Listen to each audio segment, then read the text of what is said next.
Skylab గారు మీరు చెప్తున్నారు ఇది తాత్కాలిక విజయం అన్నారు.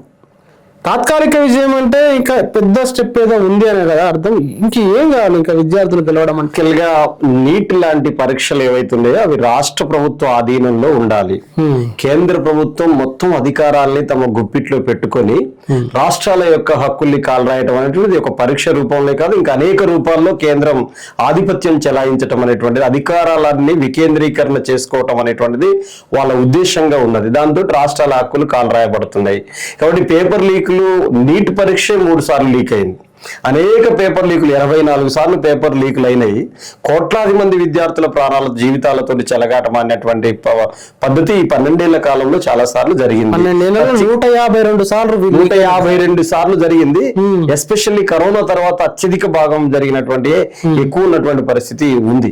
అందుకని రాష్ట్ర ప్రభుత్వాలకి ఇవ్వాలనేటువంటిది నీట్ పరీక్ష రాష్ట్ర ప్రభుత్వాలకి ఇవ్వాలి. ఎన్టీఏను రద్దు చేయాలి, కంప్లీట్ గా రద్దు చేయాలి. నేషనల్ టెస్టింగ్ ఏజెన్సీ ఏదైతే టెస్టింగ్ ఏజెన్సీ అనేటువంటి దాన్ని కంప్లీట్ గా రద్దు చేయాలి. నీట్ పరీక్ష అనేటువంటిది రాష్ట్ర ప్రభుత్వం అధికారంలో రాష్ట్ర ప్రభుత్వ ఆధీనంలోనే జరగాలి. కేంద్ర ప్రభుత్వం దాంట్లో జోక్యం చేసుకోకూడదు అనేటువంటి ఒక ముఖ్యమైనటువంటి అంశం. ఇది కాక 2020లో NEP national new education policy, నూతన జాతీయ విద్యా విధానం అనేటువంటిది సంపన్న వర్గాలకు సంపద కూడబెట్టినట్టుగా, అంటే అట్టడుగు వర్గాలకు రిజర్వేషన్స్ కంప్లీట్ రద్దు చేసి అత్యున్నతమైనటువంటి విద్యా అవకాశాలని అట్టడుగు వర్గాలకు దూరం చేసేటువంటి పద్ధతులలో ఎన్ఈపి ఉంది. ఆ ఎన్ఈపిలోకి వెళ్ళి పుట్టుకొస్తున్నటువంటి విష సర్పాలే ఇప్పుడు ఇవన్నీ కూడా ఎన్టీఏలు కానీ మిగతా అనేక టెస్టులు కానీ సెట్ కానీ నీట్ కానీ సెట్ కానీ చాలా ఎగ్జామ్స్ ఉన్నాయి ఇవన్నీ కూడా. అందుకని ఎన్ఈపిని కంప్లీట్ గా రద్దు చేయాల్సిన అవసరం ఉంది. ఎన్ఈపి నూతన జాతీయ విద్యా విధానాన్ని రద్దు చేయటం ద్వారా ఈ దేశంలో విద్యా వ్యవస్థ సంక్షోభం నుంచి దేశాన్ని బయటపడేయడానికి అవకాశం ఉంది. నెంబర్ 1. అట్లాగే ఎన్సీఆర్టీ సిలబస్ ను కూడా కంప్లీట్ గా కేంద్ర ప్రభుత్వం ఒక మత ఛాందస వాదుల్ని తయారు చేసేటువంటి వైపుగా ప్రయాణం చేస్తుంది. ఎన్సీఆర్టీ సిలబులో చరిత్రలో ఆర్కియాలజీ డిపార్ట్మెంట్ ఉంది, చరిత్రలో పురావస్తు శాఖ ఉంది, అనేక అంశాలు చారిత్రక ఆధారాలు ఉన్నటువంటి అంశాలను కూడా మసకబార్చి వాటన్నిటిని కనుమరుగు చేసి మతం ప్రాతిపాదికన చరిత్రను మార్చాలనేటువంటి కుట్రలు కుతంత్రాలు చేస్తుంది. అసలు కేంద్రంలో బీజేపీ అనేటువంటిది మతం ఆధారంగా మొత్తం వ్యవస్థ నడపాలనుకుంటుంది. అట్లా కాదు, మనిషి కేంద్రంగా నడపాలి, రాజ్యాంగబద్ధంగా నడపాలి, దేశం కేంద్రంగా నడపాలి. అట్లా చూడకుండా మతం కేంద్రంగా హిందువు ముస్లిము, హిందువు క్రైస్తవుడు, హిందువు బౌద్ధుడు అనేటువంటి ఈ వేరియేషన్స్ తోటి పరిపాలన సాగించిన తర్వాత భారతీయులందరూ ప్రజాస్వామ్యం పక్కన నిలబడ్డారు అనేటువంటి దాన్ని ఆలోచించకుండా మతం ప్రాతిపదికన ఆలోచించేటువంటి వైఖరి రావడం ద్వారా ఇప్పుడు ఇంతకు ముందు మన శ్యామ్ చెప్పినట్టు ఈ ఉద్యమంలో పాల్గొన్న ప్రతి ఒక్కరిని దేశద్రోహులు ఒక కామెంట్ చేశారు. దేశద్రోహులు ప్రశ్నించిన ప్రతి ఒక్కరిని, ఉద్యమం చేసిన ప్రతి ఒక్కరిని దేశద్రోహులు అంటున్నారు. శ్యాము దానికి ఒక కౌంటర్ కామెంట్ చేశారు. మీరేమంటారు?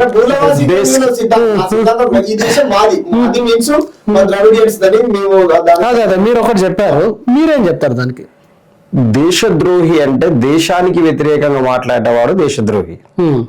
మత ఉన్మాదానికి వ్యతిరేకంగానో, మీ మూర్ఖత్వానికి వ్యతిరేకంగానో, మీ అరాచకానికి వ్యతిరేకంగానో, మీ నియంతృత్వ పోకడలకు వ్యతిరేకంగానో, మీ నియంత పాలనకు వ్యతిరేకంగానో మాట్లాడటం అనేటువంటిది దేశద్రోహపూరితమైంది కాదు. ప్రజాస్వామ్య హక్కుల్ని పరిరక్షించేటువంటి ఒక గొప్ప ఉద్యమం అవుతుంది. ప్రశ్నించేటువంటి హక్కును గెలిపించేటువంటి బాధ్యత అవుతుంది. ప్రశ్నించే హక్కు భారత రాజ్యాంగంలో డాక్టర్ బాబాసాహెబ్ అంబేద్కర్ ఆర్టికల్ 14 వాక్ స్వేచ్ఛనిచ్చినటువంటిది. అది మరి దాన్ని కాపాడుకోవాల్సిన అవసరం ఉంటుంది కదా. ఇప్పుడు వాళ్ళు చెబుతున్న మాటలే మనం ఒక్కసారి 2014 వెనక్కిపోతే కాంగ్రెస్ అధికారంలో ఉన్నప్పుడు మీరు కూడా చాలా పోరాటాలు చేశారు, బీజేపీగా అనేక ఉద్యమాలు చేశారు కదా. మీ మత ఉద్యమాలు చేశారా, మూర్ఖత్వ ఉద్యమాలు చేశారా, ఛాందసవాద ఉద్యమాలు చేశారా, ఏదో ఒకటి. మీరైతే ఆనాడున్న పాలక వర్గాన్ని ప్రశ్నించారు కదా, అప్పుడు మీరు కూడా దేశద్రోహులేనా?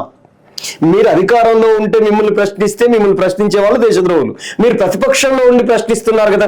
ఈ రాష్ట్రంలో కాంగ్రెస్ అధికారంలో ఉంది, పొద్దున్న లేస్తే బండి సంజయ్ రేవంత్ రెడ్డి మీద మాట్లాడుతున్నది, ధర్మపురి అరవింద్ మాట్లాడుతున్నది, రఘునందన్ రావు మాట్లాడుతున్నది, అధికారం మీద చేస్తున్నారు. కాబట్టి వీళ్ళు కూడా రాష్ట్ర ద్రోహులు అని చెప్పేసి అనాలా? లేకపోతే దేశద్రోహులు అని చెప్పేసి అనడం వల్ల ఇది చాలా దుర్మార్గమైనటువంటి వైఖరి.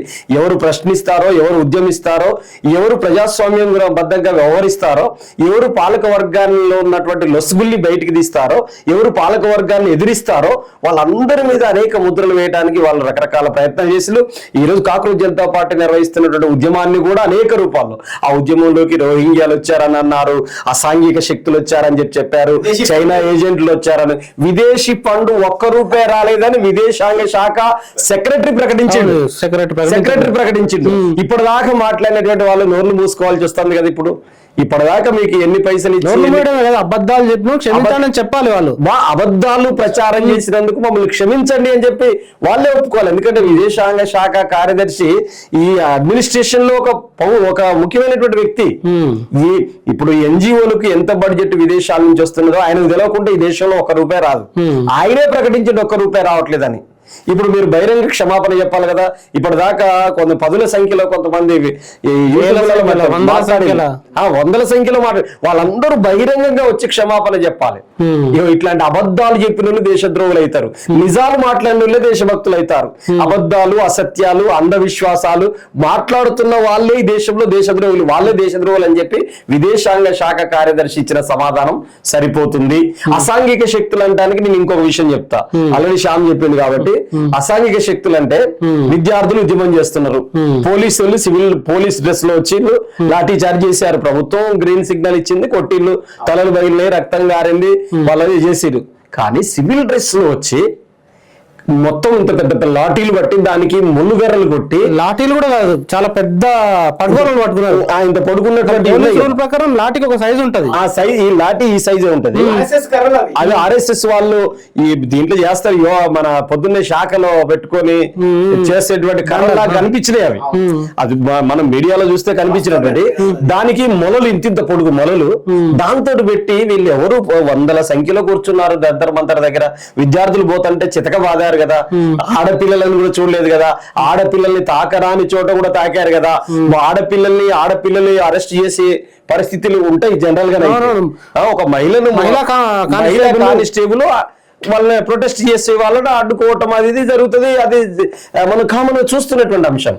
కానీ మొగళ్ళు సివిల్ డ్రెస్ లో ఉన్న వాళ్ళు, లాఠీ ఇంత పెద్ద కర్రలు పట్టుకున్న వాళ్ళు, దానికి మొలలు కొట్టినటువంటి వాళ్ళు, ఆడపిల్లల్ని ఎక్కడ పడితే ఎక్కడ ముట్టుకున్న వాళ్ళు, పట్టుకున్న వాళ్ళు ఎంతటి మూర్ఖులు వాళ్ళు. భారత మాతాకి జై అని చెప్పేసి అంటారు. మేము కూడా అంటాం భారత మాతాకి జై అని. ఏ భారత మాతాకి అంటాం మేమంటే మహిళల్ని గౌరవించేటువంటి ప్రతి ఒక్కరికి మేము జై అంటాం తప్పనిసరిగా. ఇట్లా మహిళల్ని చిత్రహింసలు పెట్టే వాళ్ళు భారత మాతాకి జై అంటే ఎట్లా కరెక్ట్? అందులో సివిల్ డ్రెస్ వీళ్ళు అసాంఘిక శక్తులు.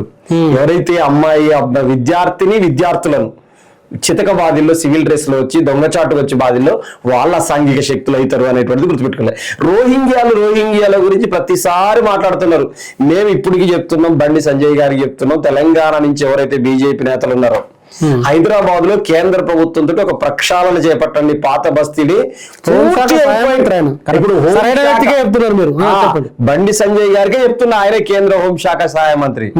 మన తెలంగాణ రాష్ట్రంలో ఒక్క రోహింగ్యా లేకుండా పట్టుకునే బాధ్యత మీరు తీసుకోండి, సంపూర్ణమైనటువంటి సహకారం తెలంగాణ ప్రభుత్వం అందిస్తుందో అందియదో ఆయన చెప్తాడు. కానీ ఇక్కడ ఉన్నటువంటి విద్యార్థి యువతరం కూడా చేస్తారు.